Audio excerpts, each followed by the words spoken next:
Oh, the glasses. Hey, everyone. I got to do Rohan. it. Good to be here with Nick Schanbaum from Durango Key Services. Good friend of ours. We've had a chance to work together for a while here, and have a few drinks at NMHC, which is always fun to connect.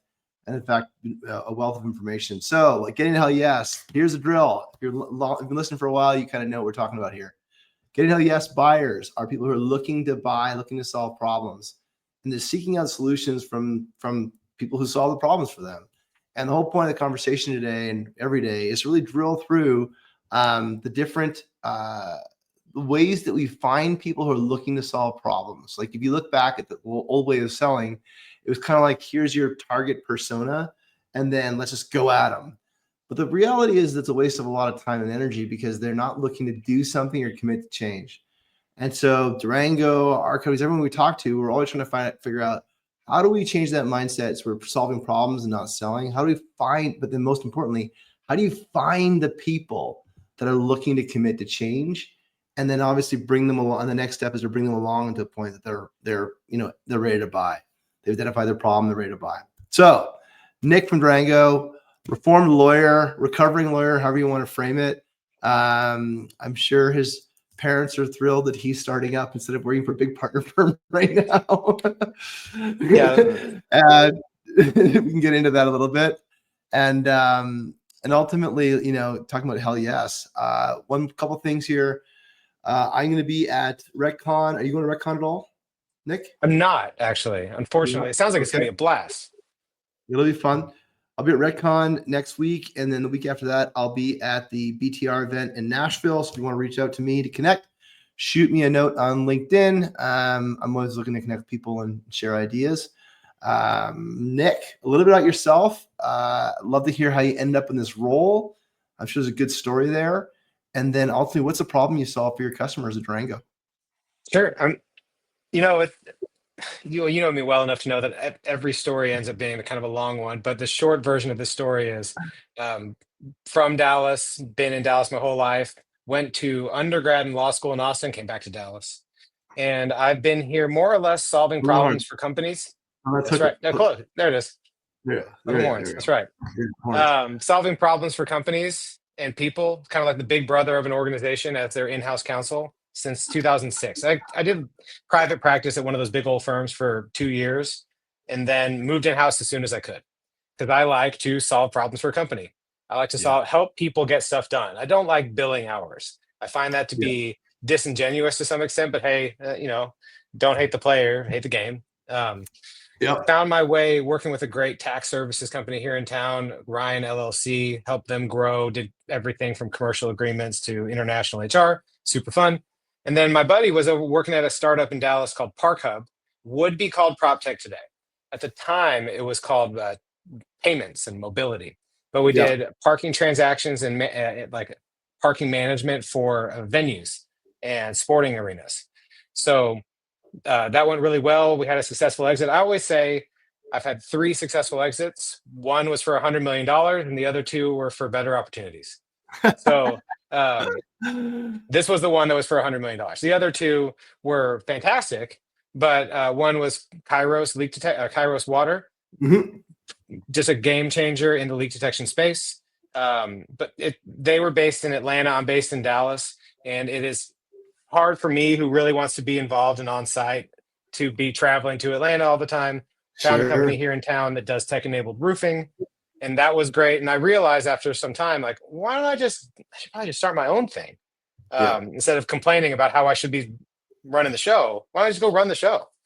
And I had a buddy who I ended up meeting at gymnastics class, not mine, my daughter's, and we're sitting next to each other watching our kids do gymnastics. And what do you do? I own a multifamily portfolio here in town. I said, great. Do they have roofs? And he says, sometimes. And I said, great. And so we started working on some of his roofs. Next thing you know, he says, hey, that's fine. I have a different problem I need you to solve. And most multifamily owners need you to solve this. And that's when it comes to the make ready process. What is a make ready? It's the thing that happens between one renter leaving and another one moving in. It's a bunch of stuff that happens by a handful of vendors. And it's usually the same trades.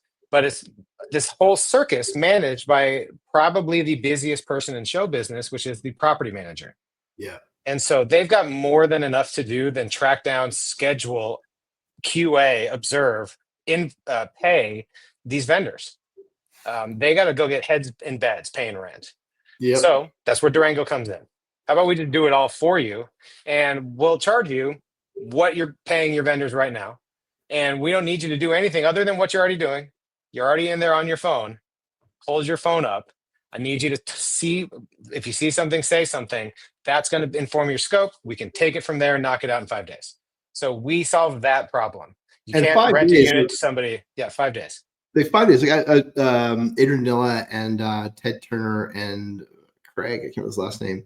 They were just on a podcast last week talking about like what it costs on average per day, right? So on average in the US, it's, do you have the number? No, but I have it in a slide that it's a $250 million a day problem. It's a problem, right? $60 a day, right? $60 a day. I can write that down. $60 a day. Put that down. So $60 a day seems insignificant on a unit by unit basis, but 95% occupancy, 200 units in the building, that's starting to add up real fast. That hits that NOI number real quick. Yep. So speeding up the whole make ready process is something that has a revenue implication to it. Obviously, there's a cost management implication to it as well. Does it? I mean, for everyone listening, does it include the deposit reconciliation, or is that before the make ready starts? That for the second generation turns that we do, it'll include it. Yeah. Say, hey, dude, here's exactly what it looked like before. In fact, here's you in the picture without a hole in the wall. So don't tell me there's a hole in the wall when you moved in.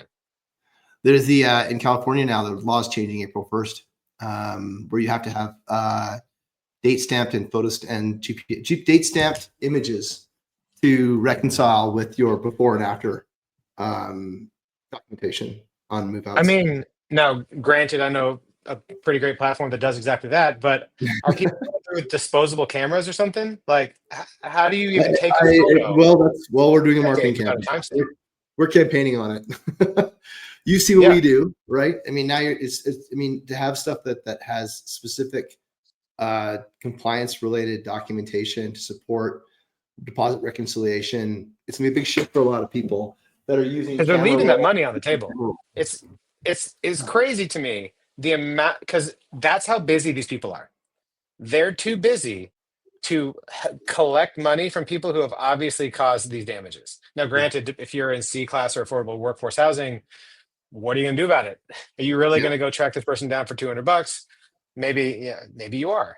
Well, I mean, I think from it just that whole exit process from a unit, there's a lot of money involved, right? There's the before the move out inspection, there's the make ready process, there's the repair, whatever R&R that you got to do. There's the time, and then the clock is ticking the whole time. Like it's literally like that 60 minutes, like it's going, and it's $60 a day. The meter's just rolling, right? So, I mean, the next question it comes into is like, what do people do today? Well, it depends. I mean, they do a lot of things. Some of the biggest operators, like, they'll have this thing on lockdown. I mean, they're a machine. But here's the thing. This machine relies on people. So even the best operators, if, let's say it's a 450 unit property, they're going to have 2, maybe 3 maintenance people on staff.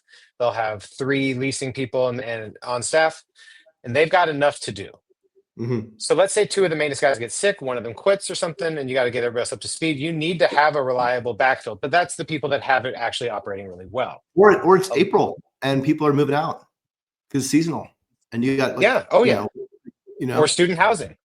So what are we going to do? We are going to, it's basically finding the bricks that you can build, hopefully a coherent system. We'll call it a wall. Durango just delivers the wall and says, here's the answer for all of the make readies, and we can deliver it to you right now. But for properties that don't really have it together, which is about 90% of all properties, by the way, like everybody's doing their best. This is not the priority. Leasing and getting residents, this is a hard job. And there's a lot of turnover. So they're calling vendors that they already knew. They're pulling out their old Rolodex. They're calling painters that the property used to use, might not be around anymore. They've got to schedule them all too, because even if you have a cleaner, well, the cleaner can't come first. Yeah. If you have a resurfacing person, like you need to schedule the resurfacing and then give it time to cure. And again, Mr. or Mrs. Property Manager, you have enough to do, right? Mhm. Don't answer the question. I know you're too busy to. So it's a mess. And then I hate to say it because these are part of our ecosystem, these partner vendors, but man, they can't wait to throw an extra charge in there to say, Nick, you approved this door that needed to be installed because there wasn't a door, the door was broken before. And Yeah. this is when I realized we were solving a great problem because I got to look at my own photos to say, there wasn't a door that was broken here, dude. I didn't approve this. Yeah. And then you realize maybe it's good faith mistakes, maybe it's not, but they got to have a record of these things or else everybody's going to be losing money and losing faith in each other. And so it's Yeah. just a trust but verify. Like, you believe me, this is your video about the unit. You told me to do this. Yeah. And that's coming from the manager, right? Or the owner. Yes. Yeah. We're putting you got to put the power in the property manager's hands to tell me what to fix. Like, don't let the waiter choose what you're going to order at the restaurant. Guess what? You're getting a $90 steak. Well, with that's Oscar sauce. yeah. What wine bottle do you recommend? Oh, Right. The $40 one is nice, but man, have you tried this $120 bottle? That's what I would choose. Well, that's what the process is if you put the power in the vendor's hands. And Yeah. guess what? He's sticking with that analogy. The property manager is like the teenager going to dinner with the kids with the parents' credit card. That's what I should get? Great. I will get exactly that. That does make my life better. But then mom and dad get the bill and they say, I'm sorry, you needed to have a $120 bottle of wine in order to make this an enjoyable evening at the property. I'm sorry, you needed to have a $75 fan installed when the other one wasn't broken in order to lease this. Yeah. I don't think you did. So let's just kind of talk about the different things, the different problems we just talked about. We talked about the problems around timing, execution, which are kind of like those are on the field problems, right? Like if I've got a property manager or maintenance leader at a site, and they're kind of quarterbacking the make ready, they're going to do that kind of like on the side of their desk because they've got urgent issues that are resident related that are kind of like coming in all the time. But if you don't solve the make ready problem, you're going to have a revenue problem at the site, which hurts everyone's P&L and bonuses. So you solve that problem. But then the other thing I think that people have been overlooking, and my background in field is starting to surface a little bit more and more as respects to this particular problem, is you solve the accountability problem. I'll go as far as segregation of duty problem that is really overlooked. I've been carefully having conversations about, and you kind of like hinted at it, maybe misrepresentation, maybe it's best efforts, maybe it's just speed, but there are conflicting agendas in the maintenance part of property management. The conflicting agendas, so for everyone listening, my background, 20 years in field maintenance centralization, we typically went in, like when there's an absence of segregation of duty, 20 to 22% fraud out of all your spend. It's a big number, hard to chew on. And fraud, for everyone to listen, is not bad people taking advantage of good situations. It's almost always good people in a bad situation. And it's very hard to see. And fraud can show up in terms of the fan that didn't need to be replaced. That's fraudulent. The fan, it can be an overbilling. It can be all sorts of different things, right? And it could be whenever you got work that's being approved on site, a work description being created on site, vendor selection happening on site, vendor approval happening on site, vendor selection, vendor work completion being approved on site, and then invoicing being paid offsite at a 50% turnover role. That is where fraud persists. And it's too bad. And so, it's too bad it happens, but it's a reality of life that good people end up in bad situations and do things they otherwise would not do because of the lack of controls. And so the second problem you solve is the first problem is speed. You have the vendors and they're always busy doing turns. So the vendors are always available and they're answering to Durango, which is a problem. And the third part is you create a segregation of duty motion that begins to create a predictable cost for predictable, repeatable cost for make readies that otherwise is vulnerable to the whims of the people on site, the whims of the people, in the transaction. Is that fair? Those three things?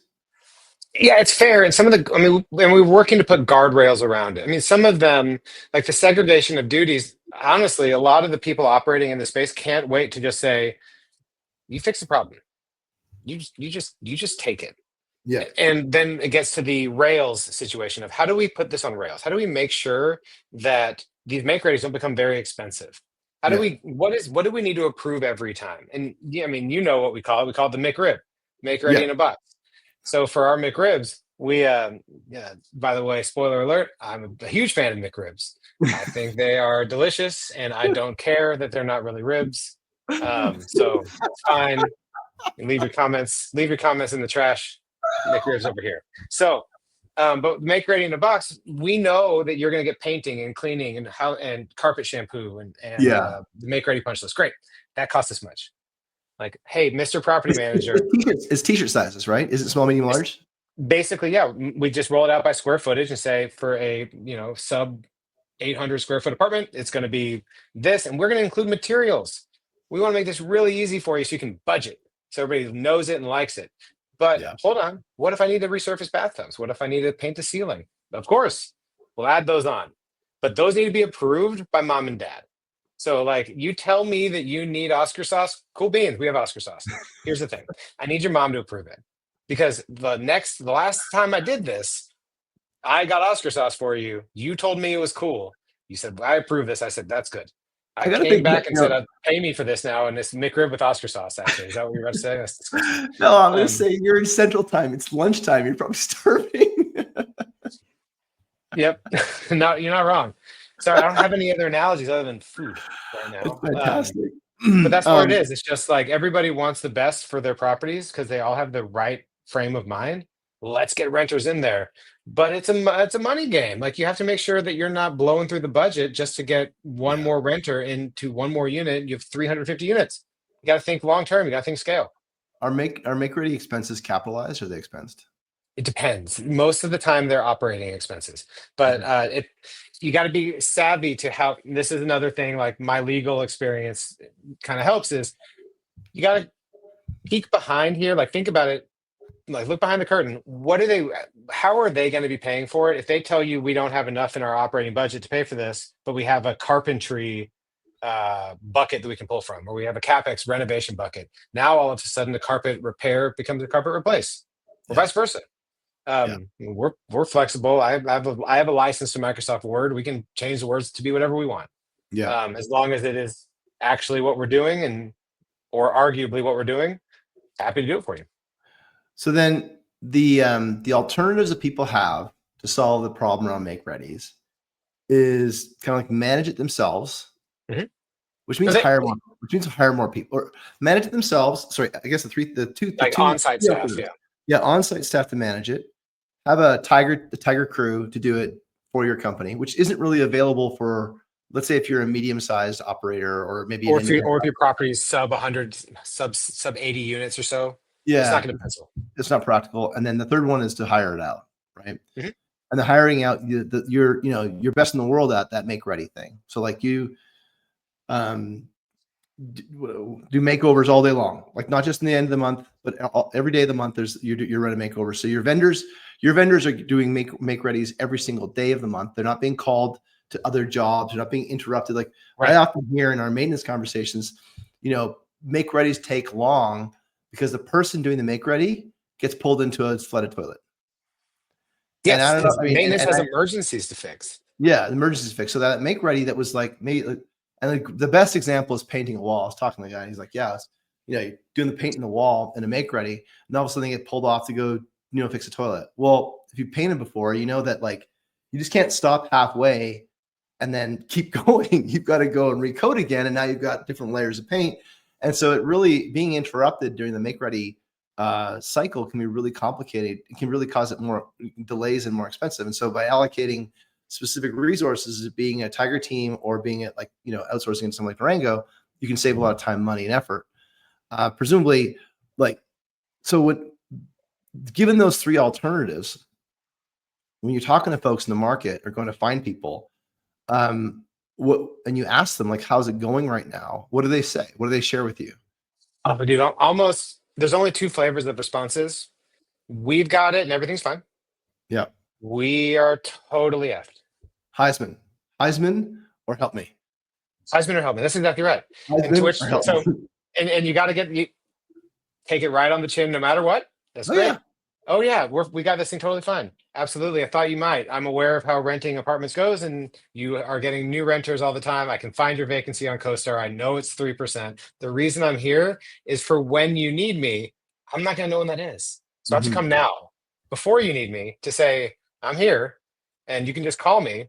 I'll be here the next day inspecting a unit with you. In this case, the way we onboard is to say, look, I'm going to do the first one. I want you to see how it works. And then the next one, I want you to hold the phone. Everyone listening, tell them how it works. How is Durango different? So the way that the Durango app works in partnership with Iris, of course, is we create a dialogue that speaks to a make-ready, work that questionnaire into a video inspection app. And then that, no logins required. It is a web-based exercise. You click a URL, you tell them a little bit about yourself, what property, what unit I'm at, what's the floor plan, get a different questionnaire if it's a 3, 2, or 1, 1. Great. And then all of a sudden you are recording. You're recording video, recording your voice, and going through these questions that say like, hey, does this unit smell like cat urine? Yeah. Because that's something that we need to know. Because if we need to do a pet treatment on the subfloor, the underlayment, or if you need to go tell the previous resident, you weren't supposed to have a cat here, dude. You got to pay the pet deposit. That's stuff that you can't uncover with just audio. You need to have a dialogue with the property manager as they're walking through. Everything is chaptered out. So you can just click through to the next chapter to say, okay, great. That's the living room or main living areas. Next, we're going to go to the kitchen. Question 3, kitchen. Open up all the cabinets and drawers and make sure to have the video facing the cabinets, facing the drawers. And then we can record everything that needs to be fixed in those cabinets and drawers. And why is that great? Have you ever gone through and opened 12 drawers and 15 cabinets and had to stop and record everything that was wrong with them? Probably not. And even if you're a property manager, probably not. Because most of them don't do that level of diligence because that takes a lot of time. Well, it doesn't take a lot of time? Holding up your phone and just letting your phone capture that for you so that you can say, this cabinet's wonky. You know how I know which cabinet you're talking about? Because I have the recording. And I can see your hand shaking the cabinet. And it's great. The whole process takes maybe 15 minutes, 10 minutes, like 15 if you're really thorough. 10 minutes is about average. Actually, even 10 minutes is a little long. Frankly, we'd like people to spend more time. It take about 20 photos. They're automatically captured in a gallery, timestamped. So work in California. Yeah. And then everybody knows what has been scoped. And so like questions that used to go like this, and I'm kind of going into a different tangent, but the old world used to say, have a property manager say, I need to resurface this bathtub. The head of property management or whoever, the regional will say, why? Prove it. New world is, and in the old world, okay, I got to go walk to the property, Mr. Resident who wants to move in. I got to go walk and walk back up there, take pictures, plead my case. New world. The photos are linked with our estimate when we send it. So you can go click in there very easily in order to see that, yes, this does need to be resurfaced. In fact, it needs to be stripped and resurfaced. Can we add that as a change order? Easy. Nice. That whole thing used to take hours. Now it takes a couple minutes and it's verifiable. That's a interesting kind of, even for us from a feedback perspective, it's like that the owners, those that are approving, so what we talked about earlier, right? About like some of the disingenuous approaches. They can see the ceiling fan and they can make if they want to object to the recommendation that you change the ceiling fan, or they can see that it's kind of whipping back and forth or whatever. They can see the evidence of it in motion, they can hear it, and they're able to kind of like build trust with you that this is a recommendation that you're making, and here's why. And it's a click. It's literally a click. There's no vague, because like what I've seen in make readies is like toilet needs replacing. It's kind of like a list of things, but you don't really know why. If you're the owner, if you're approving it. Yeah, right. And there are a lot of things where you'll approve it in a vacuum where you'll say something as simple as, "Hey, you needed 9 outlet covers, not a big deal. Like that's Yeah. fine. No one's going to investigate that." But if you need new light fixtures every time, okay, I'm a little curious. Like, what was wrong with the light Yeah. fixture such that you need to order 30 light fixtures? They cost me 25 a pop. I'm starting to notice this, but there's never a broken light fixture in the trash. That's Yeah. worth me looking into. The old kind of how mechanics got slandered Yep. years ago. I mean, kind of, right? So, look, well, I'm not here to say who's right or who's wrong, but there is that antagonistic pull between these people that work together. The Yeah. property manager has a hard job. The asset manager also has a hard job, and the head of property management has a hard job. These are all hard jobs, and they've got this one thing that definitely happens every time: the apartment make ready. The pipes don't always burst. You don't always need new pavement. You don't always have to go run a marketing special for leasing, but you do always need to get a unit ready for a new resident. And the Yep. fact that, I'm showing up into the industry now, people have been operating here for a while, but I think, we talked about this. We can cover this later, but when we started this company at the right time, fortunately, because of the where the markets were in 20, like let's say 18 through 2022, created a different kind of mindset for companies that wanted Hmm. to do everything at the same time because you could always raise more money. Yeah. But anybody that started a company in 23, 24, 25 knows that you got to build something that is profitable. And Yeah. in our case, we're focused on services that we use technology intelligently and we have great partners. What we don't try to be is everything to everyone across the country on the drop of a hat. Yeah. That's a recipe. That's something recipe for disappointment. Yep. Yep. And it gets into the Dallas market is the second biggest market. Like DFW is the second biggest market in the U.S. or the third. It's For there's plenty of this particular for like there's, property there's plenty rentals. of work. Yeah. Yeah. Oh Yeah. my gosh, For it's the second. So I know it's the second fastest growing. It's the second largest for apartments, just behind New York. It's the yeah. second fastest growing market for Yeah. multi, and it's the second fastest growing market for BTR SFR. So far. Yeah. But I don't know the unit count for BTR and SFR though. I mean, yeah. But the point is that there's plenty of work to do in Dallas. Oh my gosh, there's so much work to do in Dallas. Yeah. And Dallas is a city that is growing incredibly quickly. We have Hmm. great access to labor here. Um, and frankly, this for yet another reason why this is a great time to start Durango. If this is 2020, 2021, would be hard to find contractors as regularly as we do. We would be calling them, they would be hanging up. Hey, this is Nick from hang up. Yeah. Now they're calling us looking for work, which is it's a paradigm shift in our favor. Yeah. Well, especially since you can continuously give them work, right? Yes. Right. So Like, then when you're looking at your buyers and you're talking to them about you're approaching them about the conversation here on Durango, and how do you know, or what questions do you ask, or how do you filter for what hell yes is? yeah. So it's honestly, it's if you were just listening to me, it's that sigh that, tell me about your make ready process. And they go, like, that you can settle in for a little therapy session. That's a good way to know that they need help. I love it. I can also check on CoStar. There's a nice sweet spot of vacancy where I know that we can be of service. Probably 35 to 10, 15% vacancies. Like we can jump in and help. Yeah. 15 to 3% vacancy. I'm an augment. I'm going to make your team better and fill gaps, and then eventually become the only game in town. As you scale your operations, your maintenance leads become centralized maintenance leads for a region, and we can execute makers. Probably below that 40, 50% vacancy. There's something else going on. Go ahead and Yeah. filter those out. So I can look at the data to say, knowing in advance that I could probably help you. I look at your reaction to say, this sucks for you, doesn't it? Like you don't like this. And they say, yeah, it does suck. I say, I thought you'd say that. If I could offer you if I could just do it for you, and here's what I'm going to charge you, what you're already paying. So I'm dumb, you're smart, you're paying something, just pay me that.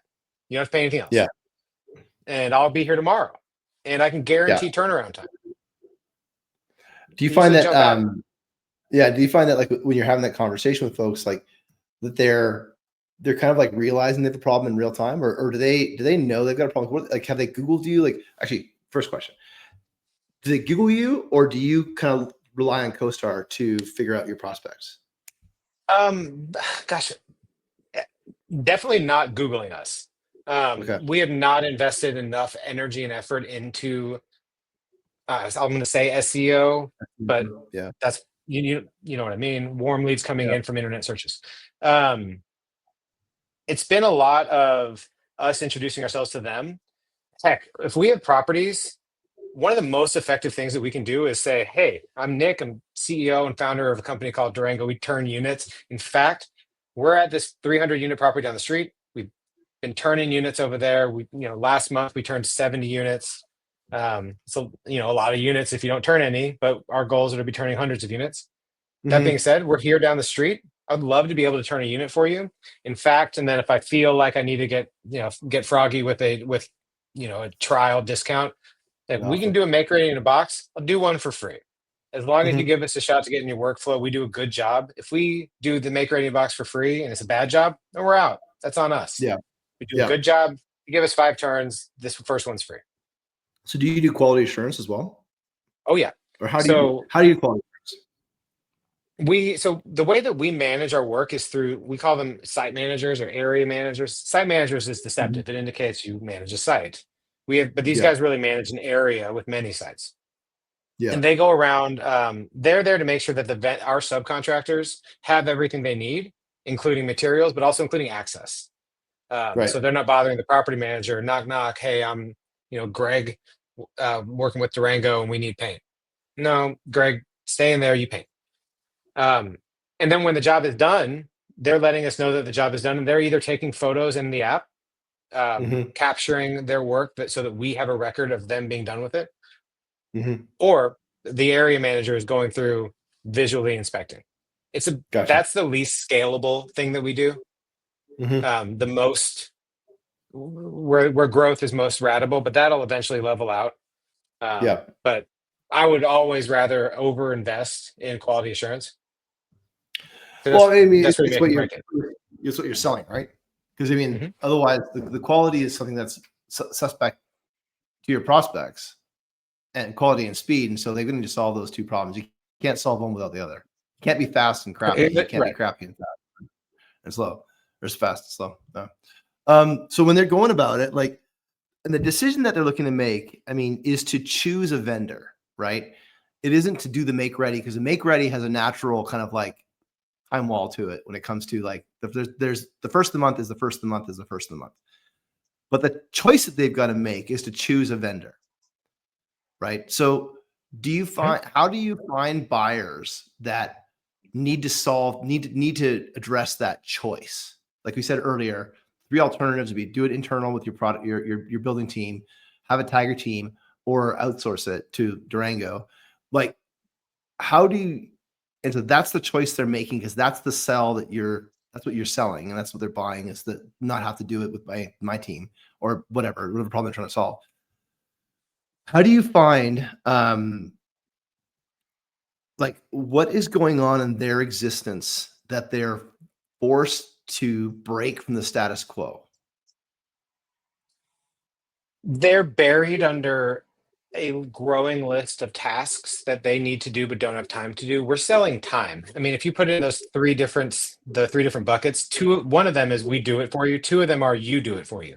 And Yeah. if your team, if it is too hot or too cold, which is most of the temperatures in Texas, then something's breaking or about to break. Mhm. That's your maintenance guy. You need to be getting heads in beds, paying rent, and like it's sort of like losing weight, like, or gaining weight. Like once you start gaining weight, it is really hard to get things right.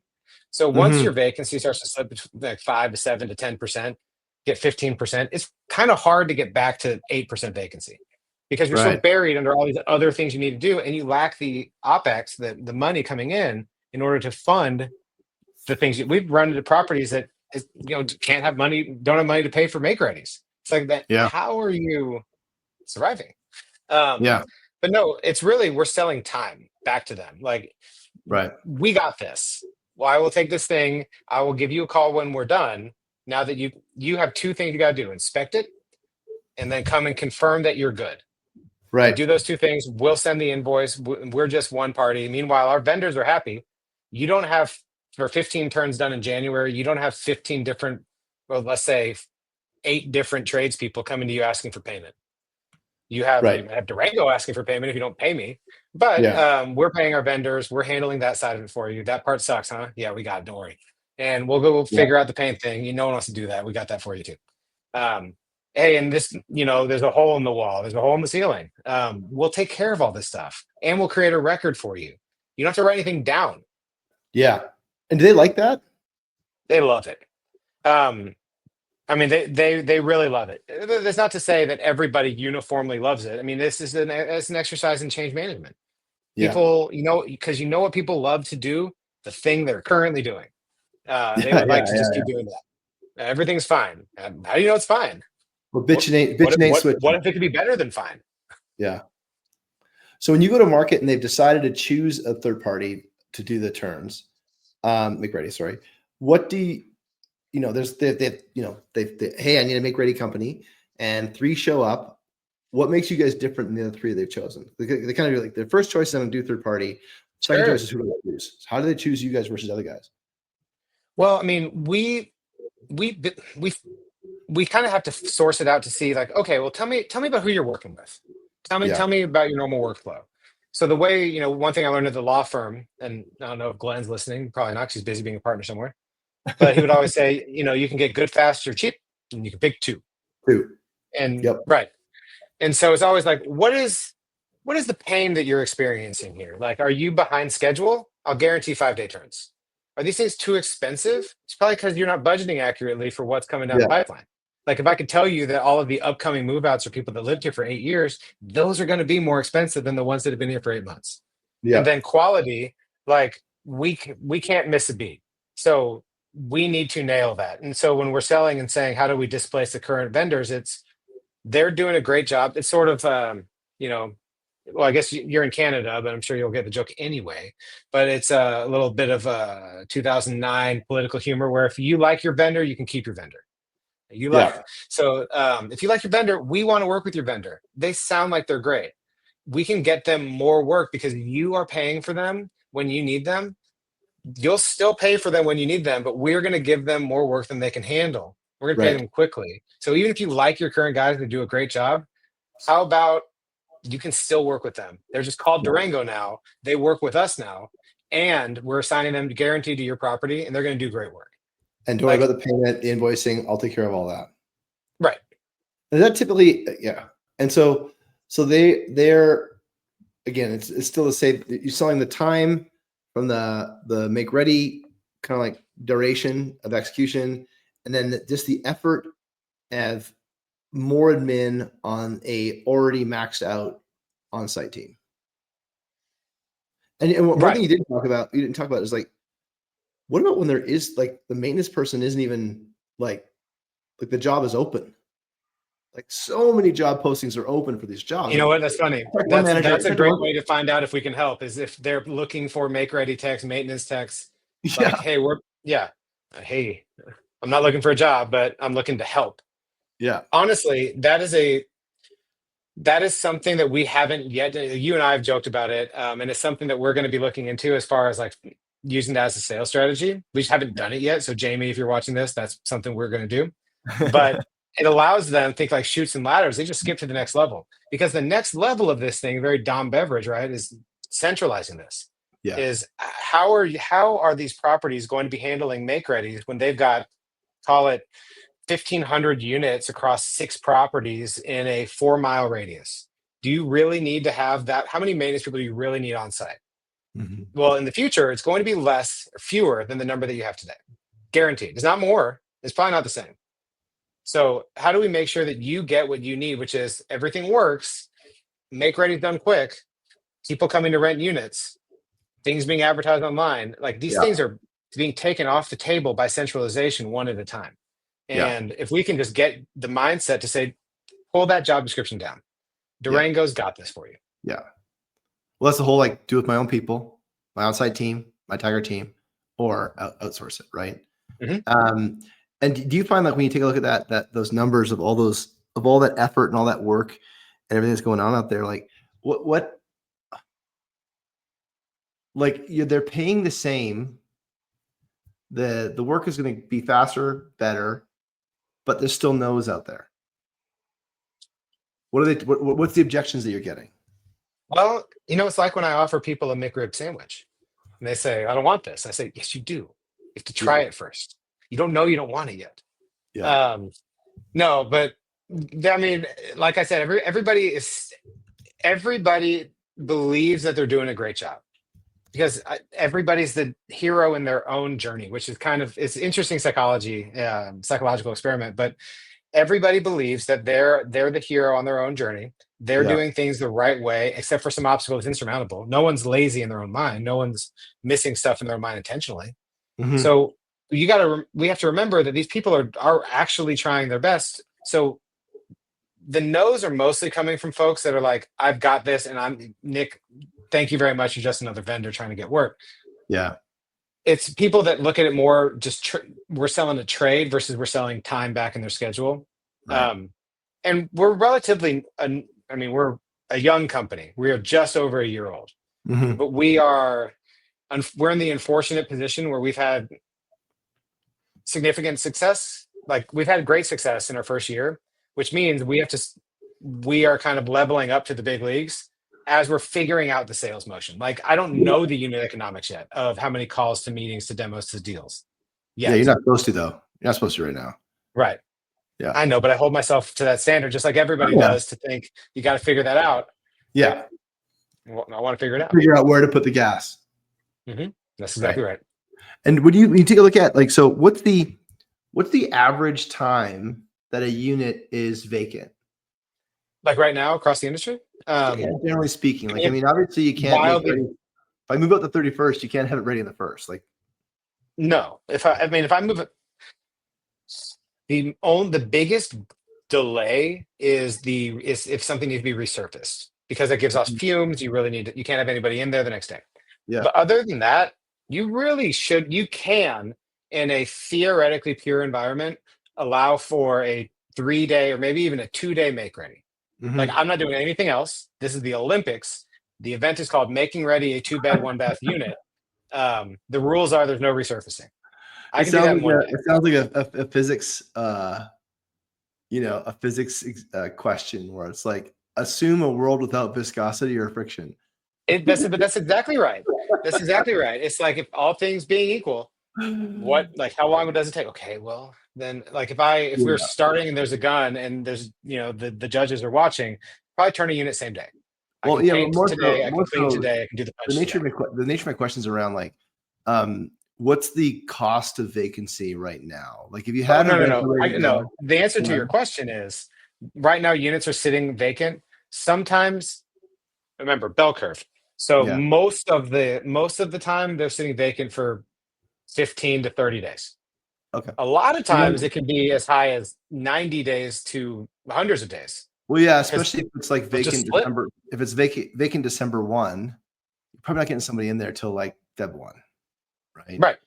And Maybe similar that's things happen. assuming smooth operations. Yeah, yeah. So So the it's a lot of averages and things you got to consider, like statistical anomalies. But I would like, say do you think that 15, people 30. know? Like, I mean, they talk about this, this number, the $60 a day on a unit basis, but like, do they know that? Do they think of it as so? Resident moves out on the 30th. Is the mental model? I've got 30 days to make this ready. What's the mental model of the team that has accountability over right now? Like, are they The mental thinking they're going to model, get? I I'm mean, going to spend 5 days. it's on fire. Like they've got so much going on. What their training guide might say Yeah, is before the person moves out, you need to do a pre-walk, for sure. right? But that doesn't all that right in my experience that doesn't happen all the time. No, it doesn't. And it's poorly So everybody's documented. already on their back foot. Yeah, Um, I mean, they're thinking I need to get this thing filled as soon as possible because I've got some looming occupancy deadline. Like I've heard from up high that we need to refinance this property, so we yeah, need to get to 85% occupancy or who knows what. So they are usually everything, and this is an old Park Hub saying, but not, we would say to our CEO, not everything can be the top priority. Can't all be top priority. That's not how it works. Yeah. But in this case, like everything, every unit is kind of top priority. So nothing is top priority. So everything is kind of trying to squeeze through the funnel at the same time. So, I mean, they know that they need to get it done in 15 days or 10 days. But they also are trying to get people in the units that are currently vacant ready right now. Meanwhile, getting the units that are vacant not ready changed to vacant ready.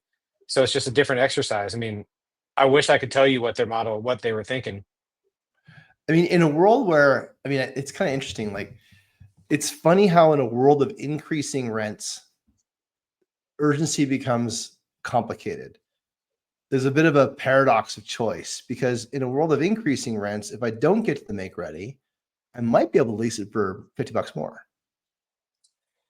Whereas now, in a world of compressed or I'll say opportunistic rents. Yeah. I think it's incorrect to say that they're dropping, but they're opportunistic when you consider concessions, you consider all those things. So you do have to rent it today, right? You want to get that thing rented right away, because that renter has more choices than it ever had before.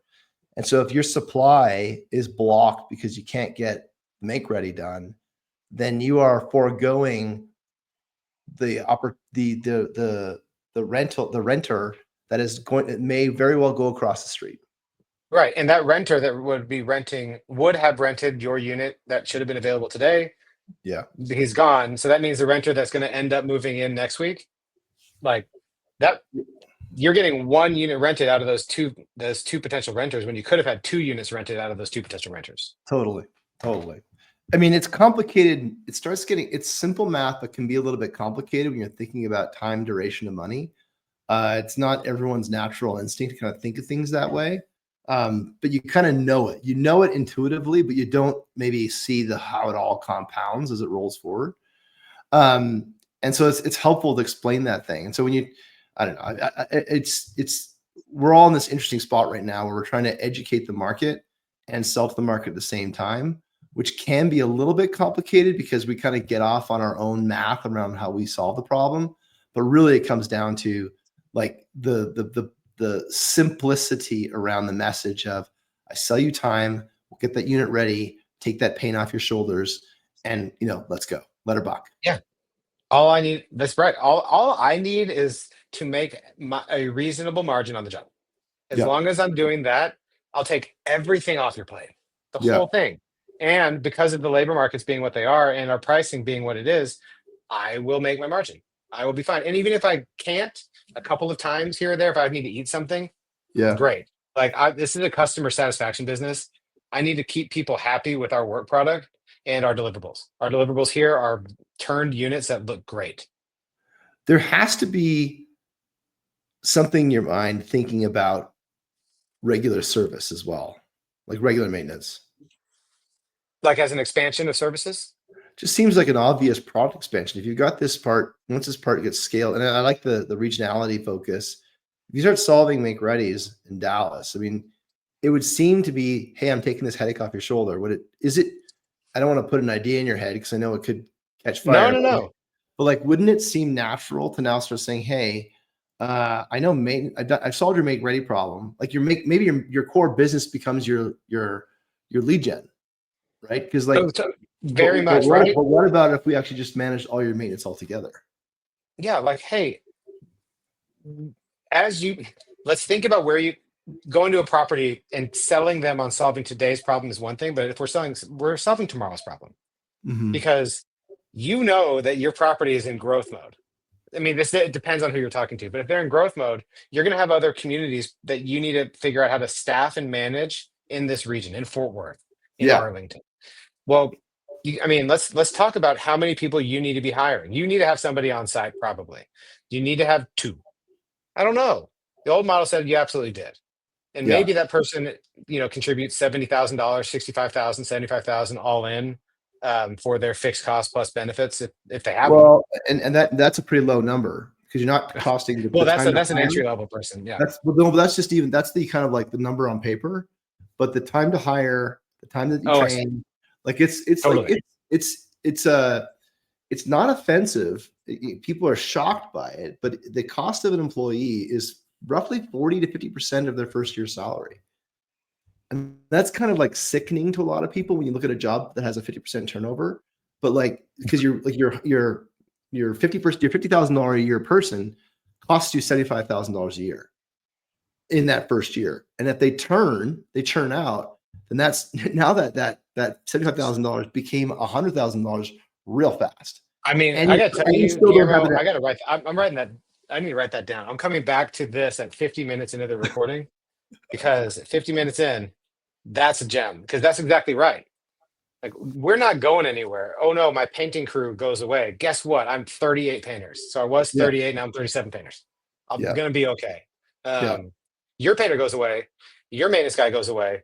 Oh, I'm actually 50 maintenance guys.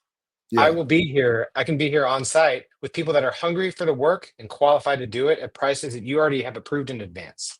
So one thing we say, we don't send work orders, we send purchase orders. Why? right. Because we have already signed up our subcontractors have agreed to provide us with XYZ for price. And I say, I Yeah, would like 2 units of XYZ, please, at price. They yeah, say, okay, yep. easy. That's how a lot of the SFRs are doing it. It's an MSA. It's an MSA with a negotiated price for a certain service, and that's it. And that's where we're going. I mean, I Master, hope our master service, future corporate customers master aren't service looking, but agreement. For listening, master oh, service agreement. Yeah, I know. I guess this metro service area is that what it is? And master service agreement. Master no, service. no, that's my jam. I mean, Oh remember, I'm yeah, a commercial lawyer. Like I was oh the yeah. guy that you called if you wanted to get a deal done. I don't get paid by the hour. I'm here to go home. Let's go get this. Go get the stuff done. Except done. Um, no, but not having we're we're really early. I'm figuring out the way to compel stickiness with my customer. One of them is contracts. I can have an MSA. I'm, I'm anticipating a lot of pushback on that, but we'll see what happens. Another one is going to be pricing.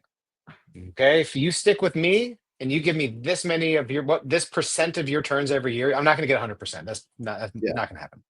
But if I can get 75% of your turns at this property every year, which is this many turns, I will give you this pricing accommodation on, let's say we have a partner that can offer you flooring at 70% of what market is.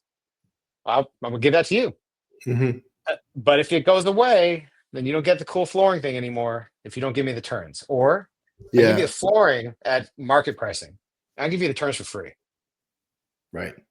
Yeah. And that's how we get the stickiness. And there's other ways, silly ways like that we can toy with. So we do wrap up quick here. But who buys that? Who's the you in that offer? Is it the Great. manager or the owner or is the who? It depends on who we're talking to. So if it's the owner, then I'm talking to probably their head of PB. asset management. If it is Yeah. the PMC, the property management company, I mean, I can make this case to them to say, you get 3% of rents collected. I am taking what was a fixed cost of maintenance people and Yep. making it a variable cost for when you need it. By default, I must be saving you money. Yeah. And they'll say, great. I'll say, oh, save me more money if you can commit mentally to saving money every day, which of course you can. Yeah. Then we should be able to do work together. Yeah. That's where we're starting to align interests, right? The aligned interests is some of the problems that's out there today. Okay. We're going to wrap this up in about what's one piece of advice you give people about getting to hell yes? You've been through it. You've slogged it out. You have learned. You identify what are they looking for? I mean, in order to get to hell yes, if you don't hit a home run, you still need to be willing to step up to the plate and swing again. So in this case, getting to hell yes sometimes means hearing no for the first time and not shriveling. You need to be able to hear no as part of no does not mean the conversation's over. No just means here are some views that I'm expressing to you. Solve that for me. Like, great. I want you to say no. The worst thing you can get is a slow, eventual yes, Oh, the which is Canadian usually no. a Canadian no. That's right. Canadian no. Maybe. No, maybe, yeah. No, That's the worst. getting to hell yes is just overcoming objections, be willing to get out there and focus on the yeses, not the nos. To riff on that, like I've even started sales calls and I was like, look, I need you to tell me why this won't work. Give me the no's. I give permission for no's. Tell me the no's right away. And then ultimately sometimes they go, I don't see why it wouldn't work. And you go, okay, well, what's the next step look like? Or you That's know, great. or even the approach saying, hey, if you're outbounding, I'm going to go get 100 no's today. That's my win. My win is 100 no's. And I've never met anybody who got 100 no's. I like that. I like that turn of phrase. It's an unachievable target. If you cannot because you learn after every single one. You know, like my favorite story, one of my stories to tell is like Walt Disney got 308 no's before he funded Disneyland. Right. And I didn't know that. 308 banks said no before he funded Disneyland. And Walt Disney's perspective wasn't that he got 308 no's. He wasn't ready 308 times. Oh, I like that. Oh, That's good. right? Yeah. He goes, I had to get better 308 times before I was worth funding. I like that a lot. And the best part is, man, like we're selling something everybody needs. I'm not selling everybody a hat. Like I'm selling them water in a desert. Like you need this. I don't know what to tell you. You will die if you don't have make readies. Yeah. Who should we talk to next? I'm sorry? Who should we talk to next? Who should we talk to next? Who's on the show next? There's maybe either a friend in Denver working on True Home Daniels, great guy. A guy Jose who was on the Make Ready, the multifamily. Jose. Was it Benitez Ramirez? But like with I'll Brenna Wise, he was on the multifamily show that you were on. But he's building something really neat over there. Okay. Let's see.